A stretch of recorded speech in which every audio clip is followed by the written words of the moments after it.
Welcome to the Reconnection Club podcast, the show that helps parents heal troubled relationships with their adult sons and daughters. I'm your host, psychotherapist Tina Gilbertson. Each week, I'll offer you compassion, clarity, and personal development tips designed to help you reconnect, not only with your child, but with yourself. Now let's get started. If your estranged adult child has requested no contact, then in most cases, no contact is the appropriate response after acknowledging their request. If you continue to contact someone who has asked for time or space, your actions may be taken as a little bit tone-deaf or even disrespectful. And of course, disrespect doesn't draw people closer together. But if you haven't been asked to reduce your contact, then I have 10 general principles regarding communication with an estranged adult child to share with you today. Now, these are not hard and fast rules, so they won't apply in every case, but they're ideas to consider whenever you communicate with your child. The first one is, the more sensitive a subject is, the more dangerous it is to address it in writing. You really take a risk when you try to communicate about something important or incendiary using the one-sided and silent written word instead of face-to-face or at least voice-to-voice contact.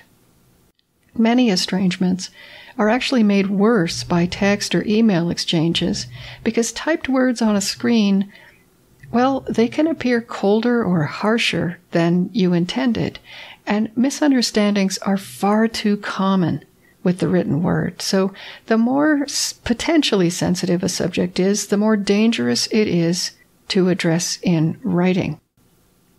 Consider anything other than logistical information to be potentially sensitive during an estrangement. Never open a conversation in writing that should probably take place in person or on the phone. A couple of examples that I can think of would be, are you mad at me? And why didn't you return my text? These are potential argument starters. And when writing is your only option for communicating, that is really bad news.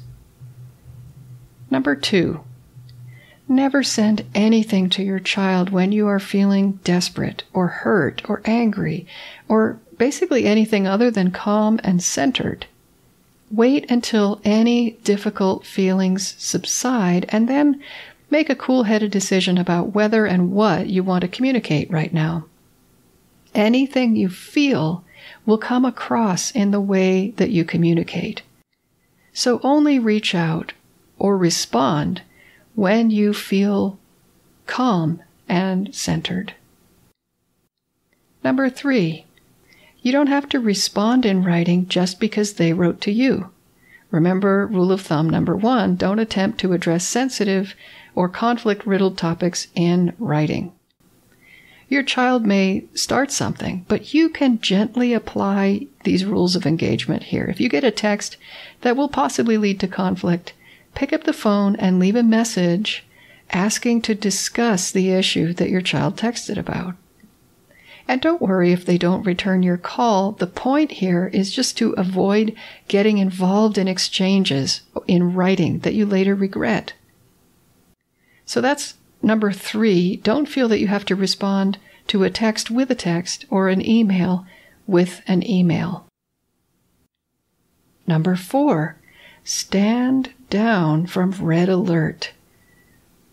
I know there's a sense of urgency very often in estrangement, but you don't have to return any communication right this second, and you don't have to fix everything today. Remember rule number 2, which is never send anything when you're experiencing feelings that you don't want to share. And that might be desperation or resentment or annoyance that, we can't work this through. Especially with younger adult children, time really is your friend, not your enemy. You can still repair your relationship and revisit any conflicts later. So that's number 4, stand down from red alert and allow yourself time to process anything that comes at you during the estrangement. Number 5, keep all communication short, whether in writing or otherwise. Most people who are looking for distance are not really seeking any contact from those they're trying to distance from. If they receive something they didn't want and didn't ask for, like an unexpected message, they're not likely to invest time and attention in, for example, a long, rambling 6-page double-sided letter, or a voicemail that promises to last for several minutes instead of getting straight to the point. Short messages, whether written or spoken, are more likely to be taken in word for word rather than skimmed. They may even be read or listened to more than once. It's better to leave your child wanting more rather than less.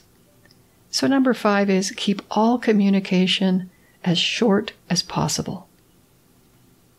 Number 6, conversations tend to go better when you listen more than you talk. You may have lots of things you want to share with your child, but talking too much at your child is the quickest way to shut down communication prematurely. Listen to episode 41, which was called Seek First to Understand. If you want to make the most of any communication that comes at you during estrangement, episode 41 is one that you will want to memorize. So, tip number 6 for communicating with an estranged adult child is to listen more than you talk and really try to understand what your child is saying. Number 7, if there's no way to leave a voice message, leave your handwriting instead. Sending a handwritten letter may be a good choice when it's absolutely impossible to leave a voice message. Make your writing as clear and easy to read as possible. Even if you do that, the fact that it's handwritten will slow the pace at which your words are read, and that could help with the problem of the written word tending to come across as terse and therefore unnaturally harsh and easy to misinterpret. Misinterpretations happen because of how fast the words are read on the other end, as opposed to the slow, thoughtful pace at which they were written.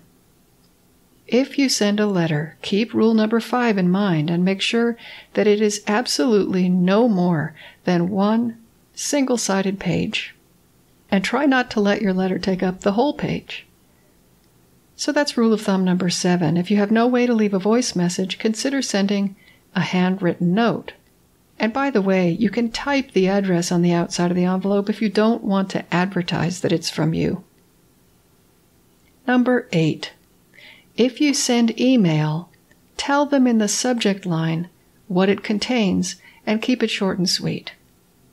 If your email contains bad news, such as the failing health of a loved one, the subject line should indicate this. For example, your subject line might be, "Some bad news about Uncle Jack." That way, your child can choose when to open it and read the bad news. If it's neutral or good news, you can put it right in the subject line. For example, Fifi had 7 healthy puppies, or Maria got into Stanford. So rule number 8 is, if you send email, let them know in the subject line what the email contains. Don't give details about bad news in the subject line, but indicate that there's bad news inside so that they can choose when they open it. Number 9, stick to one topic per contact, if at all possible.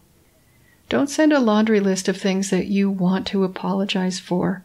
Of course, do apologize for the most pressing thing, and you can indicate that there are other things you want to apologize for, but that you're leaving those for another time.